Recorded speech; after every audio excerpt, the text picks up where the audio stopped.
Pada episode sebelumnya, Almira dan Ibu Jihan diusir oleh Ibu Sarita. Di sisi lain, Jepri pun membantu Kinan untuk mencari Almira. Ketika Jepri mencari Almira di setiap tempat, namun karena sedang hujan, tiba-tiba tidak sengaja Jepri melihat Almira dan Ibu Jihan di depan kafe. Di sisi lain, Kinan yang mencari Almira, ia melihat Jepri dan bertanya apakah Jepri menemukan Almira dan ibunya. Jepri pun menceritakan bahwa ia tadi melihat di depan kafe. Kinan pun dengan bergegas keluar mencari Almira dan Ibu Jihan di depan kafe tersebut.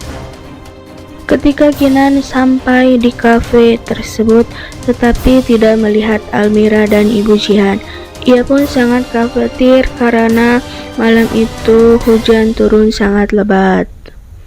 Di adegan lain, Almira dan Ibu Jihan datang di sebuah musola dan ia berteduh di sana untuk menginap di musola tersebut. Di saat itu, Dian pun akhirnya bertemu dengan Almira dan Ibu Jihan. Ia pun mengajak Almira dan Ibu Jihan untuk tinggal di rumahnya. Di adegan lain, Adrian yang sudah mengetahui Almira itu adalah anaknya, ia mencoba menelepon seseorang untuk meminta bantuan mencari tahu keberadaan Almira dan Ibu Jihan saat ini. Namun, ketika itu Sheila yang hendak masuk ke ruang papahnya tidak sengaja mendengar pembicaraan papahnya. Ia mengira papahnya berselingkuh. Ia pun akan mencari tahu siapa yang menjadi selingkuhan papanya. Kemudian di adegan lain, ada seorang laki-laki yang datang ke kantor Kinan untuk mencari tahu tentang Almira. Ia pun bertemu dengan Dian. Dian pun akhirnya menceritakan kalau Almira tinggal bersamanya dan memberi alamat rumahnya. Mendengar pembicaraan itu, akhirnya Jepri memberitahu Kinan. Ketika itu suara pintu pun berbunyi dan Almira melihat Kinan berada di sana. Almira pun kaget. Kinan mencoba meminta maaf atas perlakuan ibunya kepada Almira dan Ibu Jihan. Dan Kinan pun meminta Almira untuk kembali bekerja di kantornya, tetapi ia menolaknya. Setelah itu Almira mendengar ibunya yang berteriak. Almira pun langsung masuk ke dalam. Di sisi lain, datanglah seorang laki-laki yang mencari Almira tadi di kantor. Ternyata Almira melihat ibunya yang sedang jatuh pingsan. Almira pun meminta tolong dan laki-laki itu pun menolong Almira dan membawa ibunya Almira ke rumah sakit. Ketika itu Almira pun kebingungan bagaimana cara ia membayar pengobatan ibunya karena laki-laki itu adalah suruhan Adrian. Akhirnya ia bilang kalau pengobatan akan ditanggung olehnya, tapi Almira kebingungan kenapa laki-laki itu mau menolongnya, jadi ia tidak bisa menerima bantuan tersebut. Karena Almira melihat kondisi ibunya yang semakin buruk, akhirnya ia mau menerima. Karena adiknya juga sedang sakit, ia pun harus mengantarnya ke dokter. Ketika itu ia pun melihat Rafa dan Sheila sedang konsultasi dengan dokter. Di sisi lain, akhirnya Almira pun kembali bekerja. Terlihat Kinan yang sangat senang. Terlihat Almira yang sedang mengantar paket ke kantor Pak Adrian.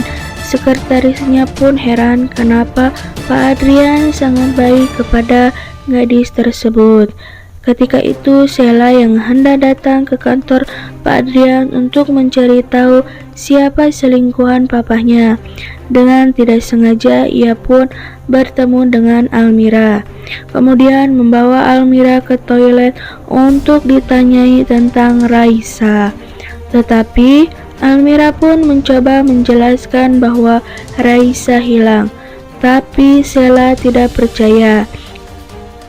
Akhirnya Almira pun mencoba kabur dari Sheila. Di adegan lain, Tarjo pun yang tiba-tiba masuk ke rumah Sarita Sarita pun kaget melihat Tarjo. Ia meminta janji kepada Sarita akan diberikan uang kalau Almira sudah pergi dari rumahnya. Dan karena sudah menyelidiki tentang Almira, tapi Sarita pun akan mengancam Tarjo untuk melaporkan ke polisi. Ketika Kinan dan Almira sedang berjalan, tiba-tiba mereka bertabrakan. Mereka pun akhirnya saling pandangan. Terjadilah benih-benih cinta antara mereka berdua. Ketika itu Tarjo yang sangat kesal. Tarjo pun akhirnya menelpon Wati, menyuruh Wati untuk membuat Almira datang ke rumah Kinan. Karena diancam, Wati pun akhirnya menuruti permintaan Tarjo tersebut. Akhirnya Wati pun mencoba menyelinap masuk ke ruangan Kinan untuk mencari tahu sesuatu. Ia akhirnya menemukan dompet Kinan. Wati pun mencari cara untuk menaruh dompet itu ke Almira agar Almira memberikan dompet itu ke rumah Kinan. Tarjo yang sudah menyiapkan rencana di rumah Kinan dengan melemparkan botol yang berisi minyak sehingga rumah Kinan yang kebakar. Saat itu Sarita dan Yuyun pun panik karena rumahnya terjadi kebakaran. Akhirnya datang Almira untuk memberikan dompet tersebut. Ia pun kaget melihat kebakaran di rumah Kinan. Akhirnya bersambung.